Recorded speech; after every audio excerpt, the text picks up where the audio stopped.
Mr. President, thank you so much for inviting me to Russia. This invitation to come to the Russian Federation. Your country is a great country, and I hope that you will help us in this very difficult period for Madagascar because of the storms that you mentioned. So we are happy to be here.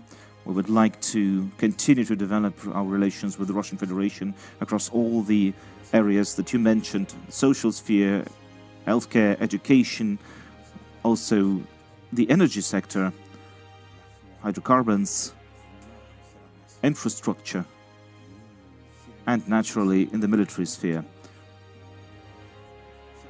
We are ready and open to working with you. We're open for cooperation, for partnership.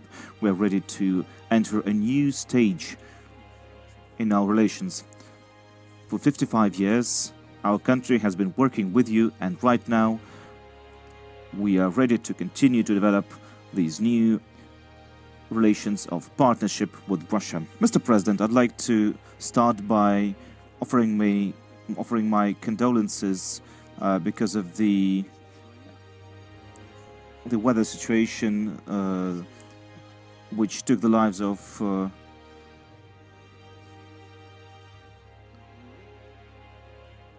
people in Madagascar. Are you receiving translation? So, over 270 people were wounded, over 40 people died. Russia has been providing humanitarian aid to your country to help you on the African continent. What if I told you that Africa is changing? Not in whispers, but in shockwaves.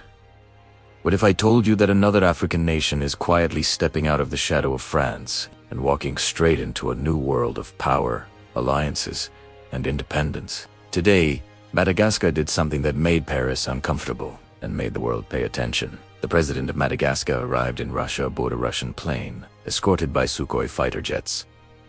Not in silence, not in weakness, but in strength, in symbolism, in power. Across Africa, people are asking one question: is Madagascar joining the new Africa rising with Traoré, the Sahel, and the BRICS vision? And if this is true, then we may be witnessing something historic. The slow, painful, but unstoppable end of France-Afrique Staiwitme, because what's happening right now could reshape Africa's future. For decades, Africa's story has been written in foreign capitals. In Paris, in Washington, in London, in Brussels. Our resources left the continent. Our decisions were influenced from outside.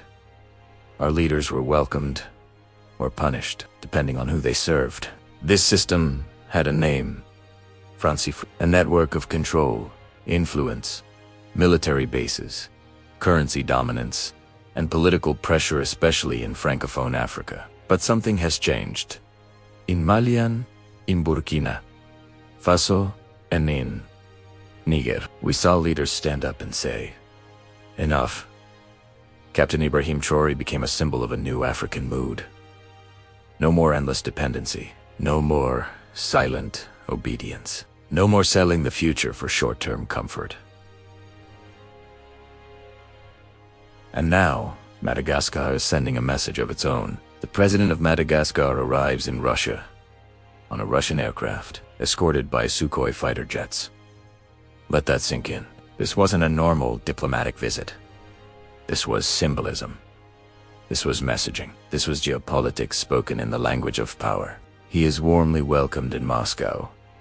Cameras flashing, honors given, respect shown, and many Africans noticed something painful. Anonis, Paris doesn't welcome African leaders like this anymore. The same Paris that once decided who rules, who stays, and who goes, now watches as African leaders explore new doors. Madagascar's current leadership came to power after political upheaval last year. The country, like many African nations, is navigating a difficult transition period: security concerns, economic pressure, and geopolitical tension. And in moments like this, nations don't just look for aid. They look for partners. They look for security. They look for leverage. That's where Russia enters the picture. Russia today is not just a European power. It's positioning itself as a global counterweight to Western influences, especially in Africa. We've seen this already in the Sahel, in Central Africa, in security partnerships, in energy deals, in military cooperation. Madagascar has reportedly shown interest in closer ties with Russia, security cooperation, and even exploring alignment with BRICS. Why? Because Africa is tired of being told it has only one option. Africa wants choices. Africa wants leverage. Africa wants respect. One of the biggest fears many African governments share today is this. History has taught us a hard lesson. When a country tries to change its path, pressure follows. Sanctions, media attacks, political interference, sometimes worse.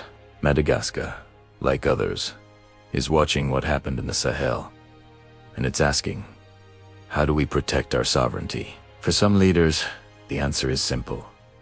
You diversify your alliances. You stop putting all your security eggs in one basket. That's not rebellion. That's strategy. Let's talk about BRICS.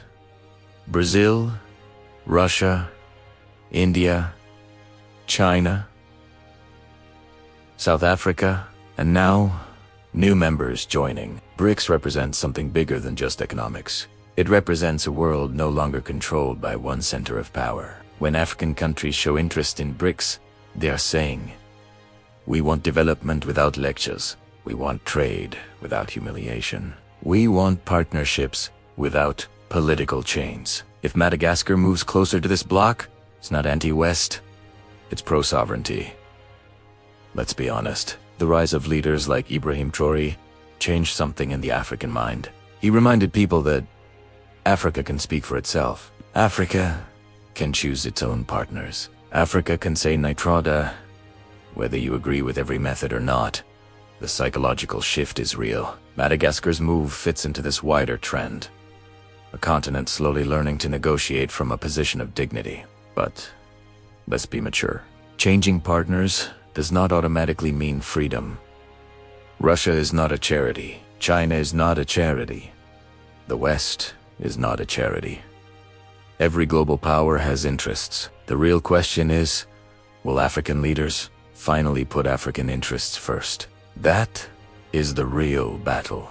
Not East versus West, but Africa versus underdevelopment.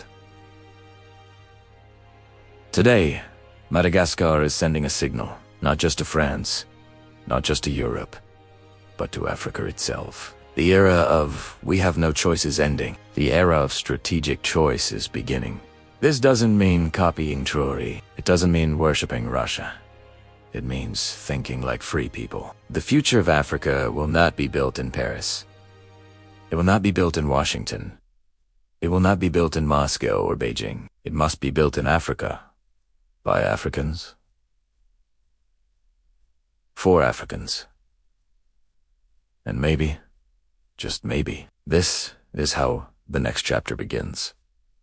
The question is no longer, can Africa rise? The question is, who is brave enough to make it happen? Thank you, Africa, Mama Africa. Oh, yeah. You make Africa great. Thank you, freedom. Thank you, Africa.